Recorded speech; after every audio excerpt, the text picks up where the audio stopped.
क्या आप जानते हैं इस सृष्टि के रचयिता ब्रह्मा जी को आखिर किसने और क्यों दिया श्राप?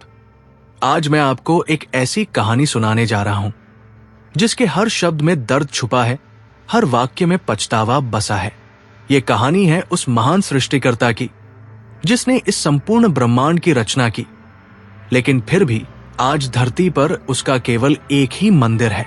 यह कहानी है भगवान ब्रह्मा की और उस श्राप की जिसने उन्हें धरती पर अकेला कर दिया। नमस्कार प्रिय दर्शकों, एक बार फिर आपका स्वागत है हमारे YouTube चैनल विद्या ज्ञान सागर में। प्रिय दर्शकों, आज हम एक नई कहानी, एक नया वीडियो लेकर आपके समक्ष उपस्थित हुए हैं। आज की जो कथा है वो अत्यंत ज्ञानवर्धक और प्रेरणादायक है। कथा आरंभ करने से पहले आपसे एक विनम्र निवेदन है। शास्त्रों में कहा गया है कि अधूरी छोड़ी गई कथा दुख और पाप का कारण बनती है, इसलिए इसे अंत तक अवश्य सुनें। और अगर आप अपनी मां से सच्चा प्रेम करते हैं तो इस वीडियो को लाइक करें, हमारे चैनल को सब्सक्राइब करें और कमेंट में मां लिखकर अपना समर्थन दें। तो आइए बिना किसी विलंब के आरंभ करते हैं आज की प्रेरणादायक कथा। कल्पना कीजिए उस काल की जब यह संसार अभी भी शैशवावस्था में था, जब धरती पर सिर्फ मंद मंद हवाएं बहती थी और आकाश में बादल अपना पहला नृत्य कर रहे थे। उस समय भगवान ब्रह्मा, चार मुखों वाले सृष्टि के रचयिता, अपने ब्रह्मलोक में बैठकर इस नई दुनिया को संवारने में व्यस्त थे। उनके चार मुख, हाँ, वही चार मुख जिनसे चारों वेदों का जन्म हुआ था। जब ब्रह्मा जी ने पहली बार अपनी आंखें खोली थी तो उन्होंने चारों दिशाओं को एक साथ देखने की इच्छा की थी। उस इच्छा से ही उनके चार मुख प्रकट हुए थे। एक मुख से ऋग्वेद, दूसरे से सामवेद, तीसरे से यजुर्वेद और चौथे से अथर्ववेद की उत्पत्ति हुई थी। लेकिन उस समय धरती पर एक संकट मंडरा रहा था। वज्रनाभ नामक एक भयंकर राक्षस ने अपना आतंक फैलाया हुआ था। यह राक्षस इतना शक्तिशाली था कि देवता भी उससे डरते थे। उसकी छाया से ही पृथ्वी कांप जाती थी और उसकी गर्जना से आकाश में तूफान उठ जाते थे। वज्रनाभ का मुख्य लक्ष्य था ब्रह्मा जी के पुत्रों को नष्ट करना। वो जानता था कि अगर वो सृष्टि के मूल को ही नष्ट कर दे तो पूरा संसार उसके नियंत्रण में आ जाएगा। दिन रात वो ब्रह्मा जी के पुत्रों का शिकार करता रहता था। ब्रह्मा जी को जब ये पता चला कि उनके प्रिय पुत्र एक एक करके वज्रनाभ के हाथों मारे जा रहे हैं तो उनका दिल टूट गया। कल्पना कीजिए उस पिता की पीड़ा की जिसने पूरी सृष्टि की रचना की हो लेकिन अपने बच्चों की रक्षा न कर पा रहा हो। ब्रह्मा जी का क्रोध देखने योग्य था। उनके चार मुखों से एक साथ वज्रनाभ के विनाश का संकल्प निकला। उन्होंने अपने हाथ में एक दिव्य कमल लिया। यह कोई साधारण कमल नहीं था, बल्कि उनकी सृजन शक्ति का प्रतीक था। जब ब्रह्मा जी ने उस दिव्य कमल को वज्रनाभ पर फेंका तो पूरा ब्रह्मांड हिल गया। उस कमल में ऐसी शक्ति थी कि वज्रनाभ जैसा शक्तिशाली राक्षस भी उसके सामने टिक नहीं सका। एक ही प्रहार में वज्रनाभ का अंत हो गया। लेकिन यहां कहानी में एक अद्भुत मोड़ आता है। जब वो दिव्य कमल वज्रनाभ से टकराया तो उसकी तीन पंखुड़ियां अलग अलग दिशाओं में गिरी और जहां जहां वे पंखुड़ियां गिरी वहां वहां तीन पवित्र झीलों का जन्म हुआ। पहली झील बनी ज्येष्ठ पुष्कर, दूसरी मध्य पुष्कर और तीसरी कनिष्ठ पुष्कर। लेकिन इन तीनों में सबसे महत्वपूर्ण और पवित्र थी मध्य पुष्कर झील। इस झील का पानी इतना पवित्र था कि उसमें स्नान करने से सभी पाप धुल जाते थे। ब्रह्मा जी जब इस अद्भुत दृश्य को देख रहे थे तो उनके मन में एक विचार आया। उन्होंने सोचा कि यह स्थान इतना पवित्र और शक्तिशाली है कि यहाँ एक महान यज्ञ करना चाहिए, एक ऐसा यज्ञ जो पूरे संसार की भलाई के लिए हो। ये निर्णय लेकर ब्रह्मा जी ने पुष्कर में अपना निवास बनाया। पद्म पुराण के अनुसार वे यहाँ 10,000 वर्षों तक रहे। इन 10,000 वर्षों में उन्होंने न सिर्फ इस स्थान को और भी पवित्र बनाया, बल्कि यहीं से पूरी सृष्टि का संचालन भी किया। 10,000 वर्ष बाद ब्रह्मा जी ने निश्चय किया कि अब समय आ गया है उस महान यज्ञ को करने का। ये यज्ञ केवल एक साधारण अनुष्ठान नहीं था, बल्कि पूरे ब्रह्मांड की शांति और कल्याण के लिए था। यज्ञ की तैयारियां शुरू हुई। सभी देवता, ऋषि मुनि और दिव्य शक्तियां पुष्कर पहुंचने लगी। यज्ञ कुंड तैयार किया गया। पवित्र मंत्रों का उच्चारण शुरू हुआ। पूरा माहौल दिव्यता से भर गया था। लेकिन एक समस्या थी। हिंदू परंपरा के अनुसार कोई भी महत्वपूर्ण यज्ञ पति पत्नी के बिना पूरा नहीं हो सकता। ब्रह्मा जी की पत्नी थी देवी सावित्री। वे सौभाग्य और पवित्रता की देवी थी। उनकी उपस्थिति के बिना यज्ञ अधूरा रह जाता। ब्रह्मा जी ने सावित्री को संदेश भेजा कि वे तुरंत यज्ञ स्थली पर पधारे। लेकिन देवी सावित्री उस समय अपने दैनिक पूजा पाठ में व्यस्त थी। उन्होंने उत्तर भेजा कि वे अपनी पूजा समाप्त करके आएंगी। समय बीतता गया। यज्ञ का शुभ मुहूर्त निकलने लगा। ज्योतिषियों ने बताया कि अगर इस निर्धारित समय में यज्ञ शुरू नहीं हुआ तो फिर अगला शुभ मुहूर्त हजारों वर्षों बाद आएगा। ब्रह्मा जी चिंता में डूब गए। एक तरफ थी पूरे ब्रह्मांड की भलाई, दूसरी तरफ थी पत्नी का इंतजार। वे बार बार सावित्री के पास संदेश भेजते रहे, लेकिन उनका जवाब यही आता रहा कि वे अपनी पूजा पूरी करके आएंगी। जब स्थिति बेकाबू होने लगी तो देवराज इंद्र ने एक समाधान सुझाया। उन्होंने कहा, ब्रह्मा जी, आप इस यज्ञ को टाल नहीं सकते। पूरे संसार का कल्याण इस पर निर्भर है। क्यों न हम किसी और देवी से आपका विवाह करवा दें ताकि यज्ञ पूरा हो सके। ब्रह्मा जी इस सुझाव से बहुत परेशान हुए। वे जानते थे कि ये गलत है, लेकिन पूरे ब्रह्मांड की भलाई के सामने उनकी व्यक्तिगत चिंताएं छोटी लग रही थी। इंद्र ने गायत्री नामक एक सुंदर देवी को बुलाया। गायत्री ज्ञान और विद्या की देवी थी, बहुत ही सुशील और पवित्र। लेकिन वे भी इस अचानक के प्रस्ताव से घबरा गई। मैं ये विवाह नहीं कर सकती, गायत्री ने कहा। यह धर्म के विरुद्ध है। सावित्री जी ब्रह्मा जी की पत्नी है। लेकिन सभी देवताओं ने मिलकर गायत्री को समझाया कि यह कोई साधारण परिस्थिति नहीं है। पूरे ब्रह्मांड की शांति इस यज्ञ पर निर्भर है। अंततः गायत्री मान गई, लेकिन उन्होंने शर्त रखी कि यह विवाह केवल यज्ञ पूरा करने के लिए है। गंधर्व विवाह की रीति से ब्रह्मा जी और गायत्री का विवाह हुआ। ये एक अस्थायी विवाह था जो केवल यज्ञ के उद्देश्य से किया गया था। गायत्री ने ब्रह्मा जी के बगल में बैठकर यज्ञ में भाग लिया। यज्ञ शुरू हुआ। पवित्र मंत्रों की ध्वनि से पूरा आकाश गूंज उठा। अग्नि देव प्रसन्न हुए। लग रहा था कि सब कुछ ठीक हो गया है, लेकिन तभी एक तूफान उठा। आकाश में बादल गरजने लगे। पूरा माहौल तनावपूर्ण हो गया। सावित्री आ रही थी और वे बहुत क्रोधित थी। जब सावित्री ने यज्ञ स्थली पर पहुंचकर देखा कि उनके पति के बगल में कोई और स्त्री बैठी है, तो उनका क्रोध देखने योग्य था। उनकी आंखों में आग थी। उनके चेहरे पर ऐसा गुस्सा था जैसे प्रलय का समय आ गया हो। ये क्या है? सावित्री की आवाज में इतना दर्द था कि सुनने वालों के दिल दहल गए। मैं थोड़ी देर से आई तो आपने मेरी जगह किसी और को बिठा लिया। ब्रह्मा जी ने समझाने की कोशिश की। सावित्री, ये परिस्थिति की मजबूरी थी। यज्ञ का समय निकल रहा था और पूरे ब्रह्मांड की भलाई। सावित्री ने उन्हें बीच में ही रोक दिया। और मेरी भलाई? मैं आपकी पत्नी हूं, आपकी अर्धांगिनी हूं। क्या मेरा कोई सम्मान नहीं है? पूरी यज्ञसभा में सन्नाटा छा गया। देवता, ऋषि मुनि सभी चुपचाप खड़े थे। कोई भी बोलने की हिम्मत नहीं कर रहा था।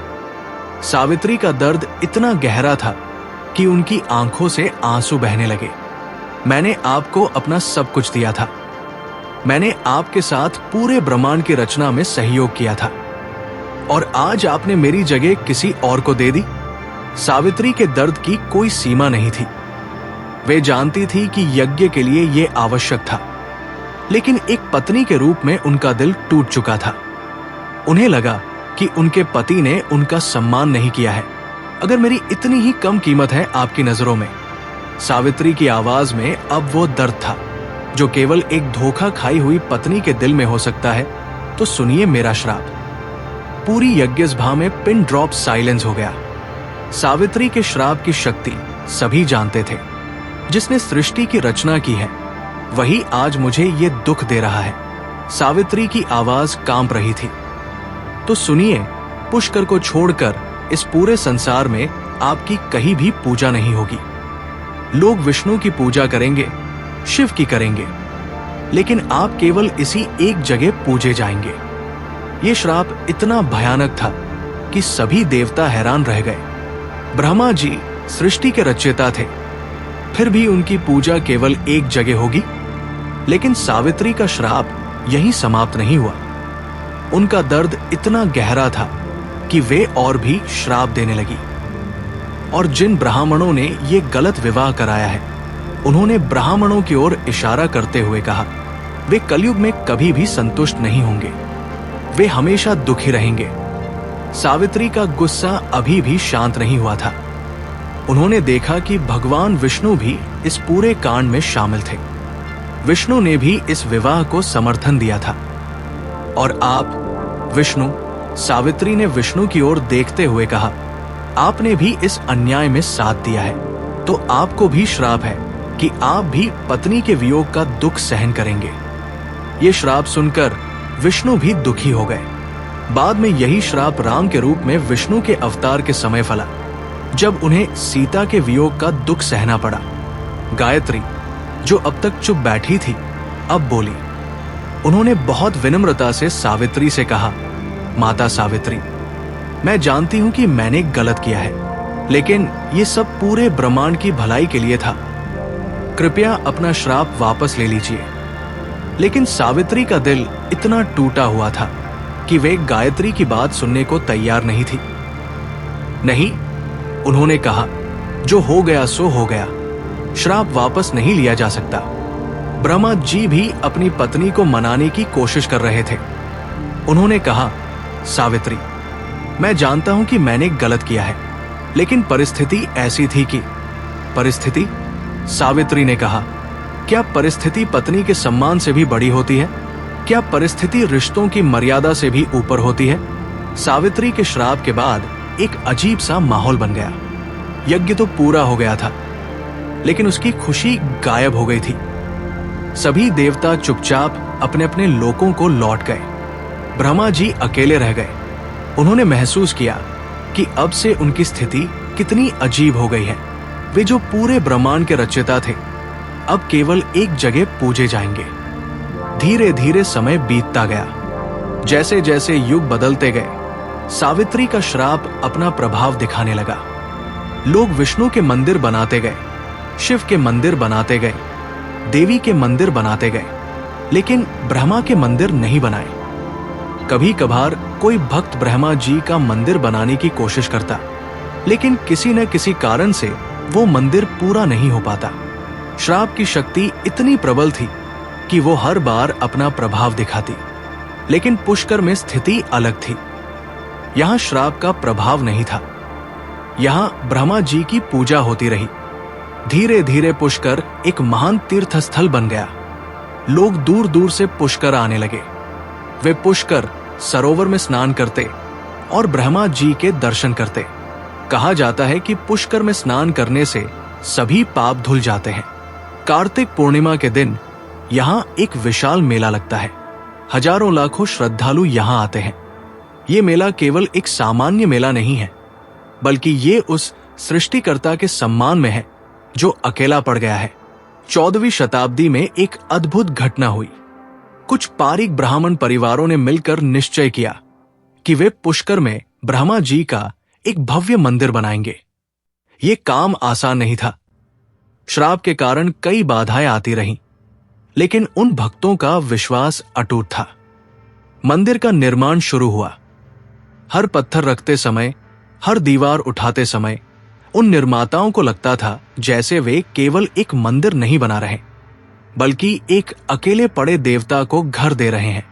मंदिर बनकर तैयार हुआ। इसकी स्थापत्य कला अद्भुत थी। लाल पत्थरों से बना ये मंदिर देखने में बहुत सुंदर था। मंदिर के शिखर से पूरा पुष्कर दिखाई देता था। 8वीं शताब्दी में आदि शंकराचार्य भी यहां आए थे। उन्होंने इस मंदिर का जीर्णोद्धार कराया था। बाद में रतलाम के महाराजा जावत राज ने भी इसकी मरम्मत कराई। जब आप पुष्कर के ब्रह्मा मंदिर में प्रवेश करते हैं तो एक अजीब सा एहसास होता है। मंदिर के अंदर ब्रह्मा जी की 4 मुखी मूर्ति स्थापित है। उनके 4 हाथों में 4 वेद है और उनके साथ उनका वाहन हंस भी है। लेकिन जो सबसे दिलचस्प बात है वो ये है कि इस मंदिर में गायत्री की मूर्ति भी है। हाँ, वही गायत्री जिसके साथ ब्रह्मा जी का गंधर्व विवाह हुआ था। ये दृश्य बहुत भावुक है। एक तरफ ब्रह्मा जी है, दूसरी तरफ गायत्री है। लेकिन सावित्री का श्राप अभी भी मंडरा रहा है। कहते हैं कि जब कोई सच्चा भक्त इस मंदिर में प्रार्थना करता है तो उसे ब्रह्मा जी के चेहरे पर एक अजीब सा दुख दिखाई देता है। ये दुख उस पत्नी के श्राप का है जिसका दिल टूट गया था। एक दिलचस्प बात यह है कि पुष्कर में सावित्री का भी एक मंदिर है, लेकिन वो पहाड़ी की चोटी पर अलग स्थान पर बना है। ये मंदिर रत्नागिरी पहाड़ी पर स्थित है, जहां से पूरा पुष्कर शहर और ब्रह्मा मंदिर दिखाई देता है। जब आप इस पहाड़ी पर चढ़ते हैं तो एक अजीब सा एहसास होता है। लगता है जैसे सावित्री अभी भी वही खड़ी है, दूर से अपने पति के मंदिर को देख रही है। वे पास भी नहीं आ सकती, दूर भी नहीं जा सकती। यह है प्रेम और क्रोध के बीच की वो दूरी जो कभी पाटी नहीं जा सकती। स्थानीय लोग कहते हैं कि जब सूर्यास्त होता है तो सावित्री मंदिर से ब्रह्मा मंदिर की रोशनी साफ दिखाई देती है। ये दृश्य इतना भावुक होता है कि देखने वाले की आंखों में आंसू आ जाते हैं। यह है अधूरे प्रेम की कहानी, जहां 2 प्रेमी एक ही शहर में रहते हैं लेकिन मिल नहीं सकते। सदियां बीत गई, युग बदले, राजा बदले, साम्राज्य बदले, लेकिन पुष्कर में ब्रह्मा जी की पूजा निरंतर चलती रही। हर दिन सैकड़ों श्रद्धालु यहां आते हैं। वे पुष्कर सरोवर में स्नान करते हैं, 52 घाटों पर जाकर प्रार्थना करते हैं और फिर ब्रह्मा मंदिर में दर्शन के लिए जाते हैं। कार्तिक पूर्णिमा के समय यहाँ का दृश्य अविस्मरणीय होता है। पूरा शहर श्रद्धालुओं से भर जाता है। दीपावली के बाद आने वाली इस पूर्णिमा को यहाँ कार्तिक स्नान कहा जाता है। माना जाता है कि इस दिन पुष्कर सरोवर में स्नान करने से सारे तीर्थों का फल मिल जाता है। लेकिन सबसे दिलचस्प बात यह होती है कि जब भक्त ब्रह्मा जी के सामने प्रार्थना करते हैं तो वे केवल अपने लिए कुछ नहीं मांगते, वे ब्रह्मा जी के दुख के लिए प्रार्थना करते हैं। वे कहते हैं, हे सृष्टिकर्ता, आपने हमें जीवन दिया है, आपने इस संसार को बनाया है, आपका दुख हमसे देखा नहीं जाता। समय के साथ गायत्री का मन भी बदलने लगा था। वे जानती थी कि जो कुछ हुआ था उसमें उनकी भी गलती थी। उन्होंने सावित्री की जगह लेकर उन्हें दुख दिया था, भले ही वो परिस्थितिवश हुआ हो।